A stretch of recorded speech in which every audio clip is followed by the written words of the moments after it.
dia para você, seja muito bem-vindo e bem-vindo à sua consulta com hora marcada. Consulta ao doutor está no ar e eu já começo te perguntando.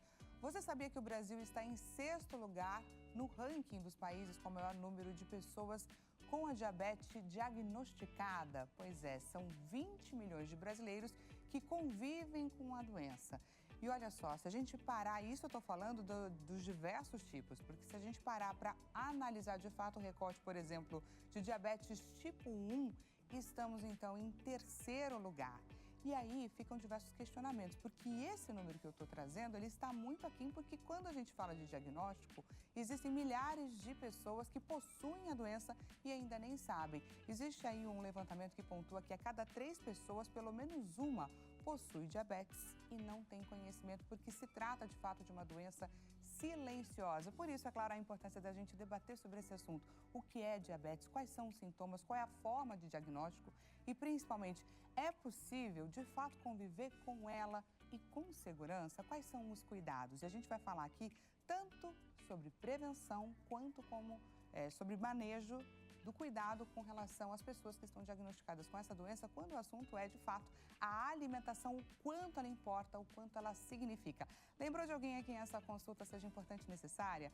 Nós estamos em transmissão ao vivo, é só compartilhar o nosso link www.hittv.com.br ou através do nosso aplicativo HitPlay. Te lembro que cada consulta que a gente marca aqui é uma oportunidade de você obter conhecimento e, claro, tirar as suas dúvidas. Portanto, encaminhe a sua mensagem DDD 11 3226 1112.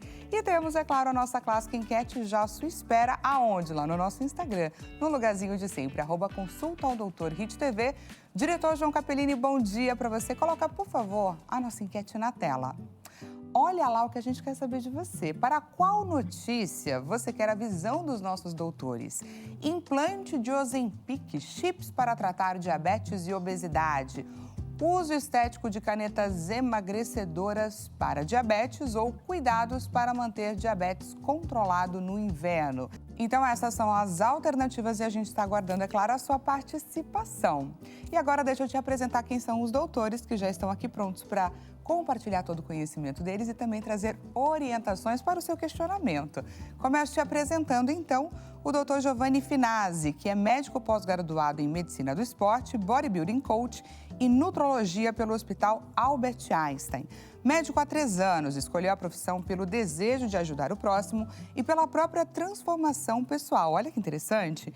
Em sua atuação, busca conscientizar os pacientes sobre a importância do autocuidado e da adoção de hábitos saudáveis, promovendo saúde e qualidade de vida. E agora te apresento a doutora Denise Nogueira, que é nutricionista.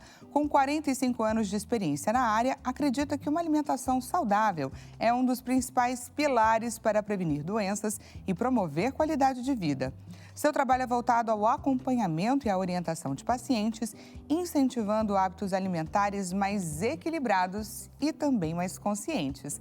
Doutores, sejam muito bem-vindos ao Consulta ao Doutor. Obrigado. Gratidão pelo convite. Fiquei muito curiosa pela sua história, né? Porque passa por uma transformação pessoal, a escolha pela profissão. Conta um pouquinho pra gente. Bom, exatamente. Eu costumo dizer que o meu grande diferencial não é o currículo, apesar de estudar bastante, ter as 3 pós-graduações, mas sim a vivência pessoal que eu tive. Há um tempinho atrás eu estava enfrentando um quadro de depressão durante a faculdade, na verdade. Eu não me identificava muito com o método da medicina que a gente tem hoje atuando no país. Essa questão de tratar a doença, para mim, não fazia muito sentido. O paciente chegava ali adoecido, a gente dava um remédio, curava momentaneamente, mas ele continuava adoecido e ele ia retornar. Para mim, sempre fez muito mais sentido tratar a saúde, promover saúde. E isso foi o que aconteceu comigo de forma pessoal. Passei anos ali em depressão na medicina, até que no último ano eu decidi realizar uma mudança no meu estilo de vida. Eu era bem magrinho, não sabia nada sobre alimentação, nunca tinha feito uma dieta, nunca tinha me consultado com nutricionista. Eu pesava 59 quilos e eu parecia uma criança de 13 anos, faltando meses para me formar médico. Quando eu decidi mudar meu estilo de vida, comecei a me alimentar direito, passei com o Nutri, fiz dietinha, atividade física, mudou todos os cenários. Disposição, autoestima, humor, relações interpessoais, até mesmo no trabalho. A forma como os pacientes conseguiam me enxergar e trazer mais autoridade foi muito importante. A partir disso, eu extrapolei e decidi colocar isso em prática para os pacientes. Então, um grande diferencial é o que a gente faz para transformar a sua vida hoje, como a gente faz isso. E essa é a minha formação mais pessoal, que eu considero mais importante que a profissional. E olha que bacana, gente, virou assim uma missão de vida, podemos chamar assim. Sem dúvida. Meu nome é Giovanni Finazzi, né? E eu tenho o método Endorfinase, que é de endorfina para a gente trazer essa melhora da qualidade de vida com atividade física, dieta. Isso é o que eu faço lá no consultório com todos vocês, assim, é realmente a minha missão de vida. Que bacana, gente. E ele está trazendo aqui uma questão que a gente também viu na sua ficha, né? A importância da alimentação. Muitas vezes a gente passa por provações mesmo, por doenças e etc. E é claro que é importante o uso do medicamento, não estamos questionando isso. Mas se todo mundo soubesse a importância da alimentação lá atrás, muitas situações poderiam ser prevenidas, não é, doutora? Sem dúvida. Hoje a gente analisa os pacientes que chegam com diversas doenças no consultório e você, no recordatório alimentar, você percebe a quantos alimentos faltam na vida da pessoa, que seria a base nutricional para que ela possa desenvolver saúde e equilíbrio. Então, elas esquecem de grupos alimentares, esquecem de uma rotina alimentar e, especialmente, se afastar o máximo possível dos alimentos industrializados. Todo mundo vê na vida a praticidade de coisas prontas, né? E com isso confiam em muitos alimentos industrializados e isso vai trazendo, desenvolvendo doenças até que um ponto isso vai estourar em algum órgão ou sistema ou especialmente naquilo que ela tem mais enfraquecido na sua natureza. Então, trabalhar com, resgatar essa ideia de que ele deve se alimentar, procurar nos alimentos, na natureza em si, aquilo que é saudável, é o ideal. O nosso corpo reconhece, precisa de vitaminas, minerais, aminoácidos, gorduras de boa qualidade, enfim, tudo aquilo que promove saúde, que é o que a célula precisa para se alimentar.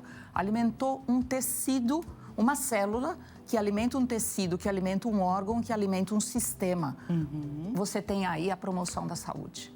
Olha aí, gente, quanto conhecimento. Estamos prontos, então, para iniciar aqui o nosso bate-papo?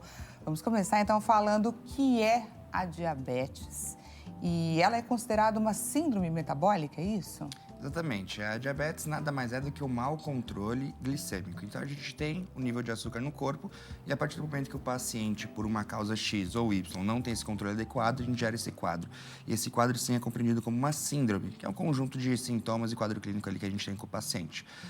A diabetes, ela pode ter várias origens, então a gente fala sobre a etiologia dela, né? E isso vai mudar de acordo com a classificação da doença. Mas, de forma geral, é quando a gente não tem esse controle glicêmico de forma adequada. E aí, gente, estou adorando o João Capellini compondo aqui o nosso bate-papo, trazendo a importância através das imagens da gente falar sobre esse assunto. Doutora, traz pra gente quais são, então, os tipos que a gente tem. Então, vamos lá. A diabetes, ela é, de fundo, uma doença nutricional quando você fala sobre a diabetes 1, 2 e 3, que são as mais conhecidas, né? Além de uma gestacional, enfim. Mas a diabetes tipo 1 é uma diabetes adquirida. Ela vem de uma doença autoimune, normalmente aparece nas crianças, que é parte de um primeiro contato que ela vai ter com proteínas do leite de vaca. A segunda, diabetes tipo 2, é uma diabetes de fundo nutricional.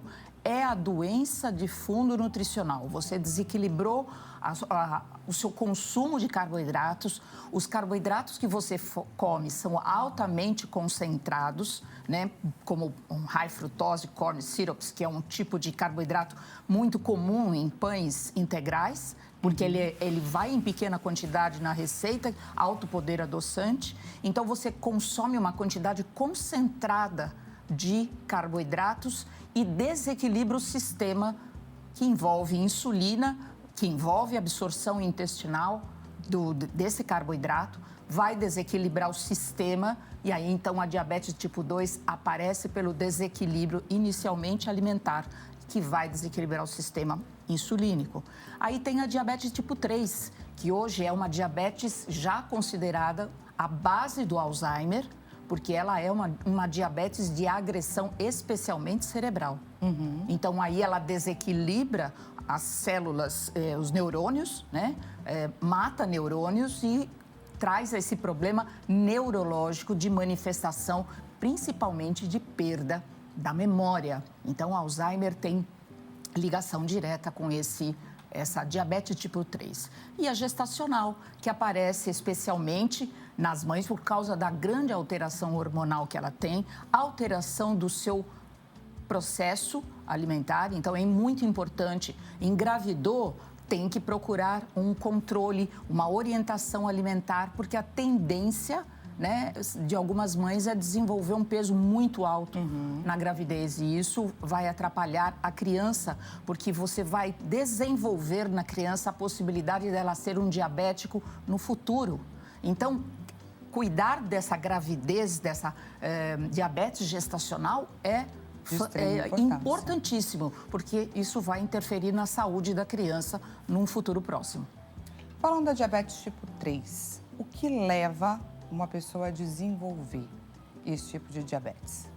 A diabetes a gente pode ter como, de forma geral, uma doença multifatorial. Então, a gente tem fatores genéticos e fatores ambientais.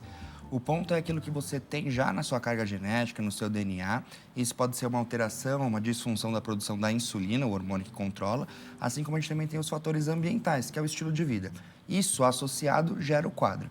Então, nesse contexto, a gente vai ter um impacto mais do sistema neuroendócrino, como a nossa colega colocou aqui, muito bem colocado, do ponto de vista de Alzheimer e outras patologias. O que a gente precisa entender é da onde vem e como abordar. Para todos os tipos de diabetes, é muito importante que a gente saiba manejar isso, então ter os cuidados.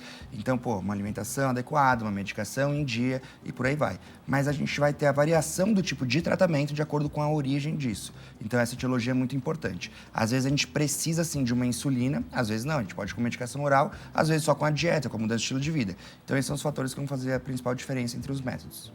Maravilha. E essa, então, diabetes tipo 3, existe um público que é mais acometido por ela? Ela seria a consequência, de repente, de uma diabetes não tratada ao longo da vida? Então, que pode levar a esse quadro do desenvolvimento do Alzheimer? A diabetes, de base, ela gira em torno de um processo inflamatório. Esse processo inflamatório, ele começa especialmente no intestino. Então, quando nós vamos fazer igual uma escadinha, você se alimenta mal, alimenta com alimentos ricos em produtos químicos, existe uma alteração do bioma intestino. Alterou o bioma do intestino, você passa a absorver mais carboidrato daquilo que está na sua dieta. E quando a sua dieta é rica em carboidrato, ela piora esse processo de absorção.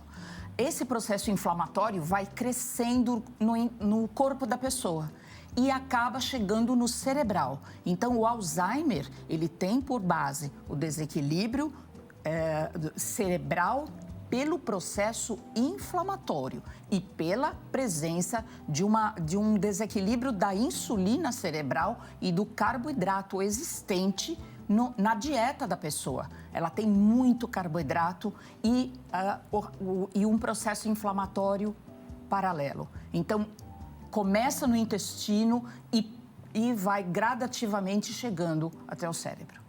É possível prevenir esse tipo de diabetes? Então, o preventivo de um diabetes é a alimentação. Tá.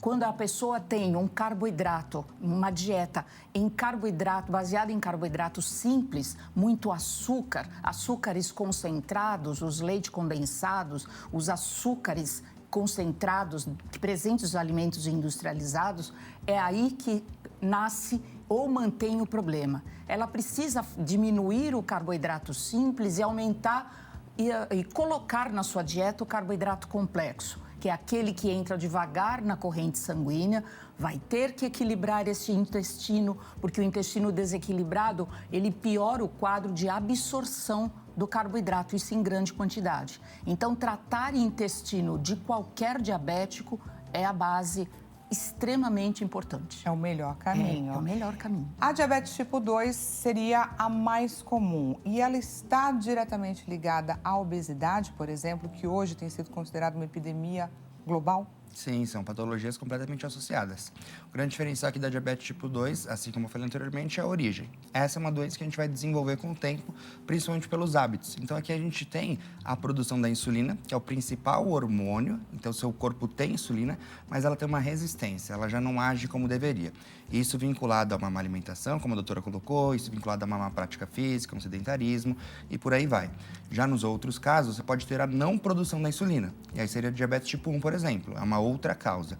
Mas a tipo 2, diante do mundo que a gente vive, desse mundo com sobrepeso, com obesidade, com sedentarismo, isso impacta diretamente na má função da insulina, gerando quadro de diabetes junto com a obesidade. E a gente tem um outro dado que é também muito importante que a gente traga aqui para você que está nos assistindo, que é sobre o crescimento da obesidade nas crianças. Exatamente, a gente vê cada vez mais o nosso meio, nosso cenário, nossa sociedade ficando de uma forma mais preguiçosa, as crianças já não brincam mais na rua, se alimentam com alimentos de origem não natural, processados, muito açúcar e tudo isso vai impactando. Então, assim, todos os hábitos saudáveis que a gente vem perdendo vão impactando diretamente na nossa qualidade de vida e de forma cada vez mais precoce. Antigamente, a gente tinha de forma bem simples, assim, para facilitar o nosso aprendizado, que tipo 2 era para um paciente idoso que desenvolveu ao longo do tempo. E tipo 1 era o paciente que já nasceu com isso. Hoje isso já não é uma regra. O paciente jovem pode desenvolver o tipo 2 por causa desses maus hábitos de forma precoce.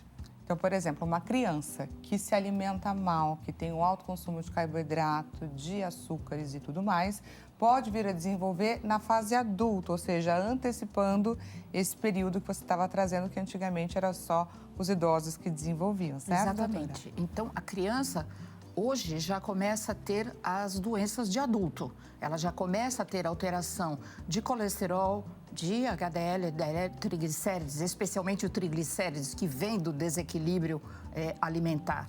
Então, ela começa a desenvolver doenças do adulto. Então, tem que ter muito cuidado, porque a alimentação da criança é o que vai determinar para ela o seu futuro.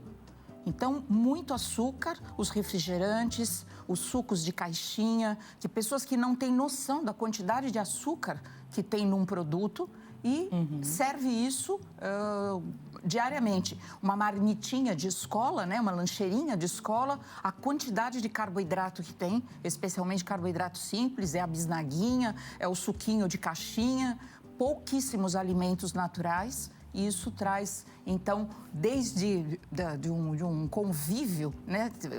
Imagine que as escolas de sexta-feira oficializam de que pode levar salgadinho, pode levar refrigerante. Imagina, porque o hábito alimentar sente a falta disso no meio. E é algo que traz muito problema de saúde para as crianças. Eu tenho a lembrança, né, de que antigamente a gente tinha, por exemplo, em casa, né, na família, um dia na semana que seja para o consumo do refrigerante. E hoje em dia a gente consegue ver essas crianças comendo livremente, consumindo livremente refrigerante. Essa mudança de hábito impacta demais. E há quem diga que o açúcar de hoje não é o mesmo açúcar de antigamente, não é? A gente tem, além do açúcar, que é o principal ponto, a adoção de vários outros produtos industrializados. Então, os próprios adoçantes também não fazem bem. Quando a gente para pensar no que a gente tem disponível hoje, aqueles rótulos com diversos ingredientes, trazem alimentos de uma qualidade cada vez pior. Porém, eles são cada vez mais acessíveis. Então, a gente tem isso nas cantinas da escola, a gente tem isso nas famílias. Com essa disseminação, essa globalização, fica tudo mais viável. Porém, não é o mais adequado. Hoje, a raridade é a gente encontrar um alimento fresco, a gente encontrar um suco natural, a gente encontrar algo desse tipo. É mais difícil do que você encontrar algo ali industrializado. Então, vai impactar, sim, os diversos açúcares, assim como os diversos adoçantes também. Hoje em dia são poucas as pessoas que descascam mais e desembalam menos, Perfeito, né? A gente frase tem legal. muito essa Muito sensação. Vou aproveitar para te receber aqui no nosso bate-papo, interação com a nossa audiência. Vamos ver quem está participando. Renata Faria, diretamente de Campinas. Bom dia para você, Renata, seja muito bem-vinda. Descobri diabetes tipo 2 há 2 meses e estou completamente perdida com a alimentação. Toda hora alguém diz que não posso comer isso ou aquilo. Frutas realmente precisam ser cortadas da dieta? Olha lá que interessante. Vou começar com a doutora Denise. Veja, as frutas que um diabético deve consumir são as frutas de baixo índice glicêmico.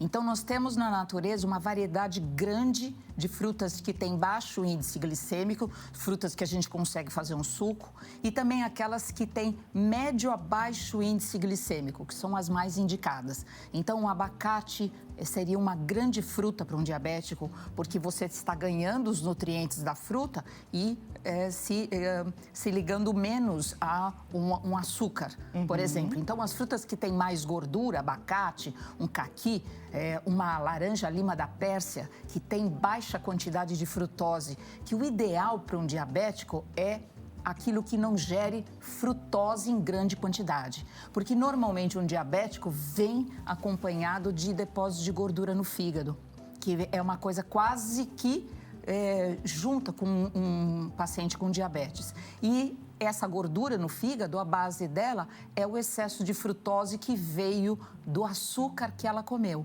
Porque o açúcar do açucareiro, vamos dizer assim, para o público entender melhor, ele é um disacarídeo. Ele tem tanto na formação a glicose, que qualquer célula do corpo consome, e a frutose, que especialmente só o fígado consegue metabolizar. Então, quando eu tenho excesso de consumo de açúcar branco proveniente da dieta, a tendência é eu desenvolver a esteatose hepática. Então, extremamente importante é a gente dar a fruta de baixo índice glicêmico, que ela tenha alta quantidade ou desfrute de vitamina C e de outros nutrientes da própria fruta, sem interferir negativamente no tratamento do diabetes. Existe uma questão que muito falam, aí não sei se eu vou te ajudar, hein, Renata? Por exemplo, um diabético que quer comer uma banana, colocar junto com aveia, ajuda nessa questão a diminuir o índice, o pico glicêmico? Pode ajudar, mas assim, o mais importante aqui é a gente trabalhar com a questão de quantidade e a dieta como um todo. Tá. Pensa que essa paciente, ela descobriu a patologia dela há 2 meses, mas ela desenvolveu essa patologia por anos. Verdade. Então, o hábito que ela tem não é a questão se ela colocou uma colherinha a mais de aveia, se ela comeu uma banana ou não. E sim o que ela vem fazendo. Eu prefiro 1000 vezes que a minha paciente coma 1, 2, 3, 4 bananas do que ela chegue e tome 1 litro de refrigerante ali. E é uma questão de ponderar, é bom senso. Então, assim, quer comer fruta? Pode comer, só que num padrão diferente do que você fazia. Se antes você não fazia, pode colocar uma frutinha, não é isso que vai piorar a sua diabetes. Mas, diante de todo um cenário ali da alimentação, a gente precisa só contextualizar isso para fazer mais adequado. E a aveia pode sim ser uma ótima estratégia para isso. Olha aí que bacana, quanto conhecimento que você não conseguiu agora só com a sua perguntinha. Renata, muito obrigada pela sua participação. Quem mais quiser participar, sinta-se à vontade, DDD 11 3226 1112. E agora eu queria saber, entre homens e mulheres, né, diabetes afeta quem mais? Ou qual tipo, né? Vamos lá, tipo 1 e tipo 2, que estamos aqui falando sobre todas. Você sabe, doutor? É assim, a diabetes tipo 1 é a diabetes que começa na infância, lá no bebê, no primeiro contato que ele tem, especialmente com a proteína do leite de vaca. Então, lá ele pode desenvolver a doença autoimune dele. Então, aí independe masculino e feminino. Ok. Depois, na fase adulta, a mulher tem uma tendência muito grande ao consumo de açúcar. Existe um desequilíbrio do metabolismo da mulher que ela diz assim, eu preciso comer um docinho depois do salgado. Então, doutora, eu preciso comer um doce depois do salgado. Essa frase é tão minha. Eu preciso. Então, isso é um dos marcadores, dentro desse processo nosso de pesquisa, da baixa produção de serotonina.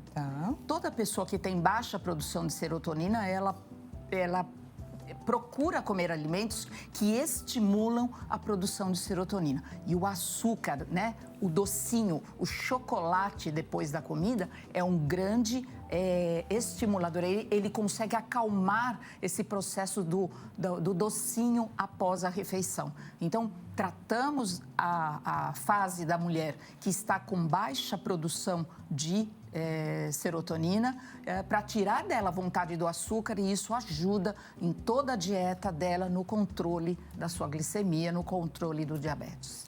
Então, para todas as mulheres que têm o costume de dizer vamos procurar um docinho depois do almoço, depois do jantar, se atentem, tomem cuidado que você aí pode estar flertando, vamos chamar assim, com diabetes tipo 2.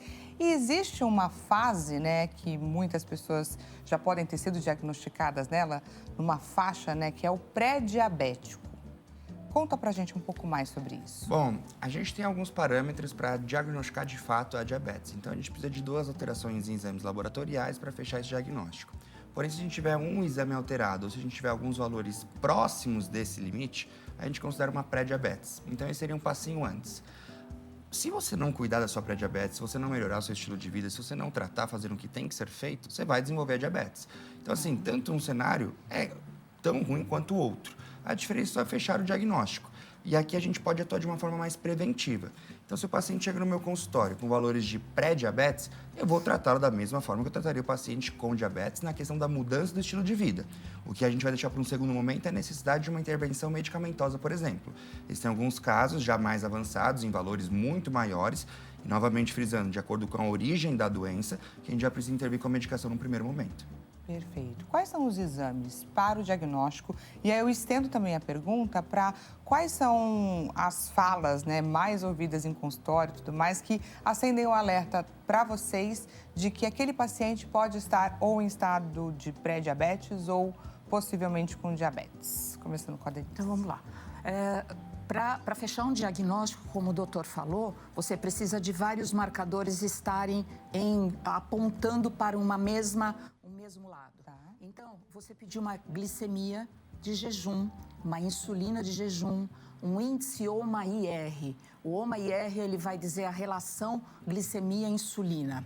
E também o OMA-beta vai dizer a velocidade de metabolismo do seu pâncreas. Fora isso, você tem a hemoglobina glicada, você tem um GGT, o gama-glutamiltransferase. Então, quando todos esses valores apontam para um mesmo lado, nós vamos aí ver o peso do paciente, a dieta que ele tem, e então poder fechar um diagnóstico melhor. Eu, pessoalmente, para alguns pacientes, eu tanto peço insulina de jejum, como peço insulina de jejum e pós-prandial, que é após a alimentação, que é para ver o que o seu corpo faz quando ele vê carboidrato. E é quando ele reage à presença de um carboidrato, por exemplo, um arroz, um feijão, uma batata, 2 horas depois, qual é a reação que ele tem em relação à subida da glicemia e o quanto a insulina dele funciona para colocar essa glicose, arroz, feijão, batata, para dentro da célula. Olha que interessante.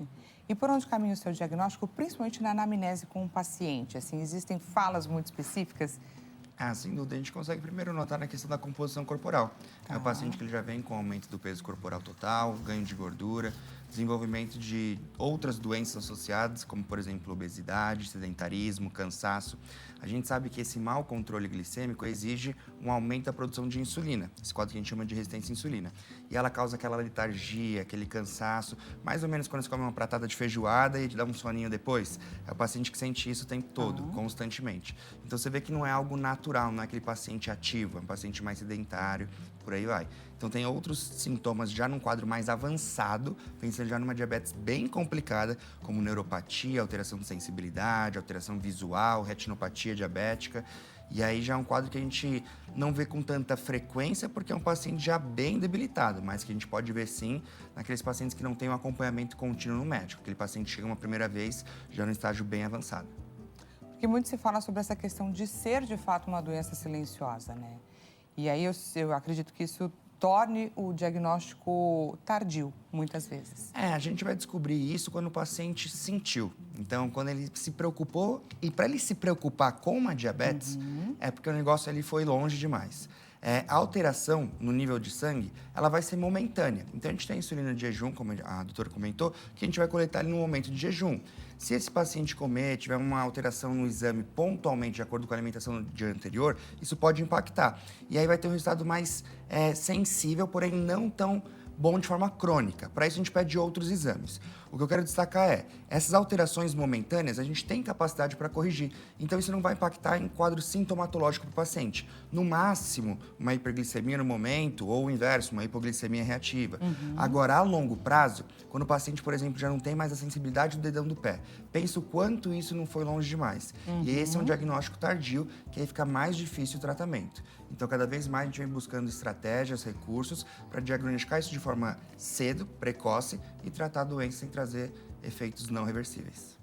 Olha só que interessante está sendo aqui o nosso bate-papo. Consulta, o doutor vai para um rápido intervalo e eu te indico, caso você queira participar, aproveita agora os próximos minutinhos para encaminhar sua participação. DDD 11 3226 1112.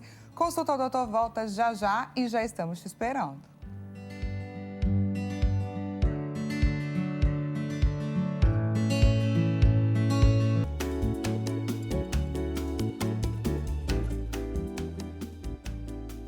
Consulta Doutora está de volta, seja mais uma vez bem-vinda e bem-vindo. Caso você tenha acabado de chegar, acabou de ligar aqui na HIT Bate-Papo hoje, é sobre diabetes.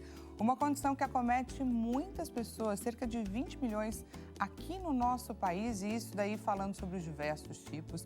E quando a gente fala sobre essa parcela da população, é tão importante a gente saber a importância da alimentação e do manejo correto, porque muitas coisas passam, sim, pelas nossas escolhas. Por isso, se você lembrou de alguém a quem esse bate-papo é importante e necessário, nós estamos em transmissão ao vivo, só compartilhar nosso link de transmissão. hittv.com.br é o endereço do nosso site, ou então através do nosso aplicativo HIT Play, só compartilhar o link para a gente chegar com a nossa informação de qualidade para quem precisa. Por falar em quem precisa, se você precisa tirar alguma dúvida, quer trazer aqui algum relato, estamos com o nosso WhatsApp pronto e aberto para receber a sua participação. DDD 11 3226 1112. Não perca essa oportunidade. É muito mais fácil, às vezes, você recorrer ali ao Dr. Google? Pois é, mas ali saem diversas respostas e é muito difícil filtrar. Aqui, os nossos doutores estão prontos para tirar a sua dúvida e trazer, é claro, a orientação que você precisa. Antes de mais nada, não esqueça de ir lá no nosso Instagram, @consultaodrhit.tv, e participar da nossa enquete. Está aguardando por você. Diretor, coloca pra gente, por favor, a nossa enquete na tela. Olha lá, para qual notícia você quer a visão dos nossos doutores? Implante de Ozempic, pois é, novidade chegando aí. Chips para tratar diabetes e obesidade. Uso estético de canetas emagrecedoras, claro, para diabetes. Então, a gente pode debater um pouco sobre isso, ou a gente vai falar sobre quais são os cuidados para manter diabetes controlado no inverno. Clica lá na alternativa que a gente vai trazer para você o conhecimento. Para quem chegou agora neste exato momento, vou aproveitar para te apresentar o Dr. Giovanni Finazzi. Ele é médico pós-graduado em Medicina do Esporte, Bodybuilding Coach e Nutrologia pelo Hospital Albert Einstein. Muito obrigada pela sua participação e presença aqui com a gente. Eu que agradeço o privilégio de compartilhar aqui um pouquinho de conhecimento e poder ajudar o pessoal.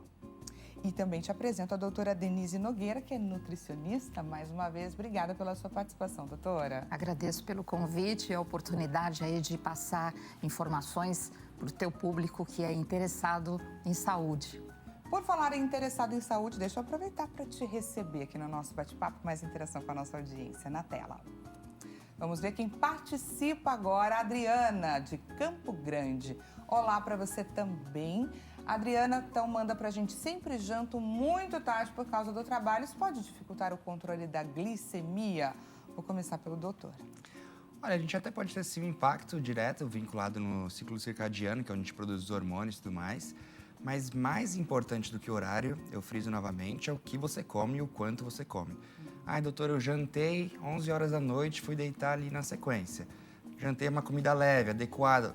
Ok, não é isso que vai ser impactante, não é isso que vai te fazer engordar, não é isso que vai causar sua diabetes.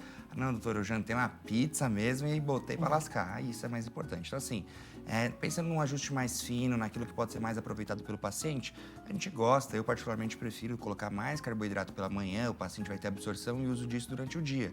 Mas não é nenhum problema também colocar à noite. Tem pacientes, assim como eu mesmo, gosto, por exemplo, de fazer atividade física em jejum pela manhã. Então, à noite eu faço uma refeição mais calórica com carboidrato. Mas pra tudo garantir, isso, né? Exatamente, para conseguir ter esse estoque de energia para o dia seguinte. Mas, novamente, tudo isso diante de um contexto onde a gente pode manejar. Nada tem que ser levado ao extremo, nada é uma regra, nada é se extrapolar dessa forma tão rígida. Tudo é mais flexível e pode ser adequado para cada cenário. Doutora, quer complementar? Perfeito, é isso mesmo. A gente coloca que quanto mais tarde a pessoa come, menor a quantidade de comida no volume, mas especialmente escolhendo os carboidratos que têm baixo índice glicêmico. Isso vai ajudar demais no processo metabólico dela e que ela não venha desenvolver doenças no futuro. Então, baixo índice glicêmico e uma porção que não seja grande, mas apenas suficiente para aquela refeição, para matar a fome em si, é o suficiente. Olha aí, Adriana, os caminhos para você conseguir continuar jantando aí no seu melhor horário, mas não comprometendo, é claro, a sua saúde. Obrigada pela sua participação. Doutora, quando a gente fala de diabetes tipo 1, até o doutor estava pontuando aqui pra gente quais são os cuidados que a gente precisa ter em não fazer o diagnóstico de forma ágil e tudo mais, em prorrogar aí esse diagnóstico, o tratamento que pode envolver outros órgãos, né? O que acontece com o nosso pâncreas na diabetes tipo 1? Quais são os riscos para esse órgão? É uma doença autoimune. E dentro, o autoimune significa o seguinte: uma estrutura proteica entrou no corpo da pessoa. Uma criança, quando nasce, especialmente de parto cesariana, ela não entra em contato com os lactobacilos que estão especialmente no colo do útero quando ela tem o parto normal. E esta situação, né, de uma desbiose intestinal vai trazer para ela, no contato inicial com proteínas de um animal que não é do nosso meio, que seria o leite de vaca, que digamos que ela não tem o leite materno. E essa proteína do leite de vaca, mal digerida, especialmente no intestino, essa fração proteica entra e essa fração proteica tem a mesma sequência de aminoácido do que das células do pâncreas, chamadas células de Langerhans. E lá é onde se produz a insulina. O corpo olha as duas estruturas, ele ataca a estrutura que entrou e ataca a estrutura do órgão. E aí destrói esta célula produtora de insulina. Então, a diabetes tipo 1 é por falta de produção de insulina, que é diferente da diabetes tipo 2, que é o excesso de produção de insulina. Uma insulina que não funciona bem. E aí, então, quais são os caminhos para o tratamento? Qual é o grande desafio, doutor? Perfeito. Na diabetes tipo 1, a gente não tem a insulina sendo produzida. Então, a gente precisa repor a insulina. Essa é a forma de tratamento direto. Esse é um ajuste mais fino, mais preciso. E é aquele paciente que a gente normalmente vê com as bombinhas de insulina, que ele já sabe controlar. Um paciente, ele tem a consciência disso. Porque diversos fatores vão ser importantes para ele conseguir monitorizar isso. A atividade física impacta, o alimento que ele come, o horário que ele come. Então, esse é um cuidado mais fino, porém muito preciso. Uma vez que o paciente tem a consciência disso, a gente consegue tratar e manter um quadro bem estável. Já a diabetes tipo 2 é o paciente que ele não tem a eficácia da insulina. Então, ele produz, mas ela não é tão boa, ela não é tão funcionante.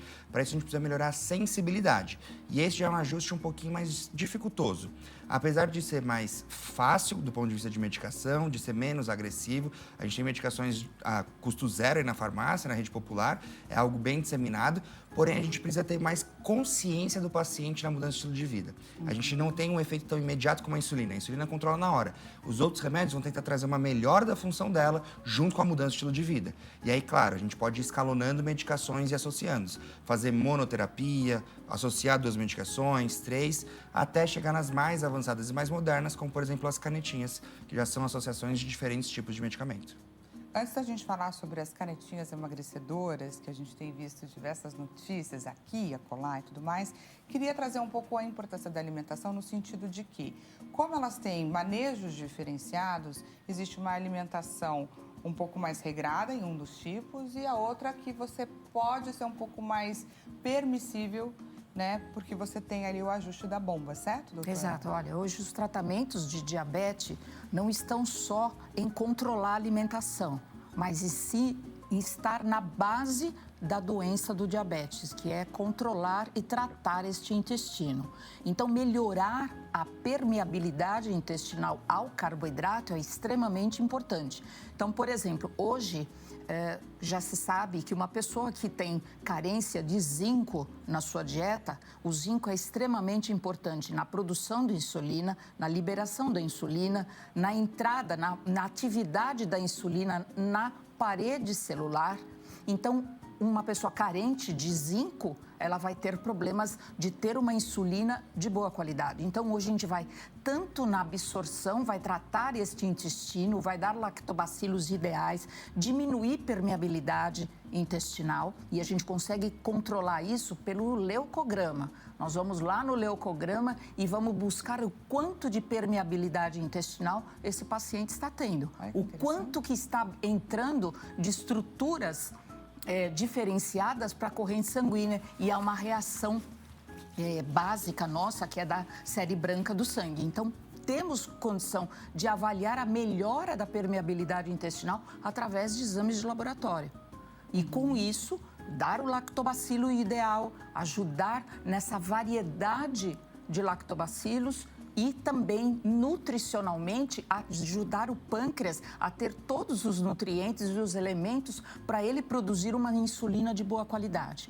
Hoje existem remédios, os últimos lançamentos que descobriram no Canadá, que é uma vitamina chamada C15.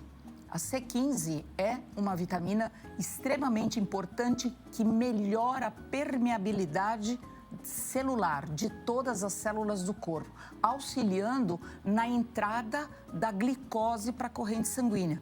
Quando a insulina não funciona, ela não consegue colocar ou sinalizar a célula para essa glicose entrar para dentro da célula. Aí ela fica em alta quantidade na corrente sanguínea, sinalizando o cérebro e o cérebro mandando mensagem para produzir mais insulina. Quando fica muita carboidrato na corrente sanguínea, produz então o triglicérides e a pessoa acaba engordando. É assim que uma pessoa sobe de peso, né? Com essa alteração dessa glicose em grande quantidade na corrente sanguínea. E esse produto, hoje, é uma vitamina fantástica que está ajudando muito todos os pacientes que têm o diabetes e que estão nesse tratamento de tratar a base da doença. Esse é o mais importante. Você pode sair de um diabetes, você pode regredir de um diabetes. Ela é uma doença nutricional, mas fisiologicamente com muitos desequilíbrios do metabolismo. Quando você dá nutrientes especiais para isso, você começa a regredir, a glicemia da pessoa começa a equilibrar, a dieta ajuda que essa resposta, o corpo vai gradativamente melhorando, porque não tem grande carga de carboidrato da dieta e a gente vai melhorando o metabolismo da glicose na própria célula. Olha, gente, que interessante. Vou aproveitar para te receber aqui no nosso bate-papo, mais interação com a nossa audiência. Perguntinha da Rafaela Moura, diretamente de Ilhéus. Bom dia para você, Rafaela. Comprei vários produtos diet achando que eram mais saudáveis, mas depois ouvi dizer que nem sempre são a melhor opção para quem tem diabetes. Isso é verdade? E aí, doutor? Bom, Rafa, isso sim pode ser uma verdade. O que a gente tem que saber aqui, ó? Produtos diet, teoricamente, eles têm baixas calorias, então eles são bons do ponto de vista de dieta, para emagrecimento. Vai ser um alimento com menos teor calórico, isso pode te ajudar muito no emagrecimento. Por exemplo, o refrigerante diet. Agora, isso é saudável? Não, esse é um outro ponto e a gente tem que saber dissociar isso muito bem. Uma coisa é a questão calórica e a outra questão de saúde. Produtos industrializados com adoçantes, corantes, sintéticos, tudo isso não faz muito bem para a nossa saúde. Mas também, se ele não for muito calórico, não vai impactar na dieta. Então, sabendo dissociar isso, beleza. Em outro lado, fazendo o contraponto, a gente pode pegar, por exemplo, um alimento muito bom, uma fruta bem saudável, que pode ter mais caloria. Num processo de emagrecimento, talvez não é tão estratégico. Uma manga, por exemplo, um alimento muito bom, muito saudável, que eu gosto, mas em excesso pode atrapalhar para emagrecer. Então, tudo isso tem que ser ponderado e individualizado para cada paciente. E a doutora fala sempre sobre a microbiota, a importância de cuidar dessa saúde. E esses produtos, eles são bastante nocivos num certo ponto. Veja, o conjunto de produtos químicos adicionados aos alimentos, eles alteram o pH do intestino. O nosso intestino tem um pH que é levemente alcalino. O pH da água é 7.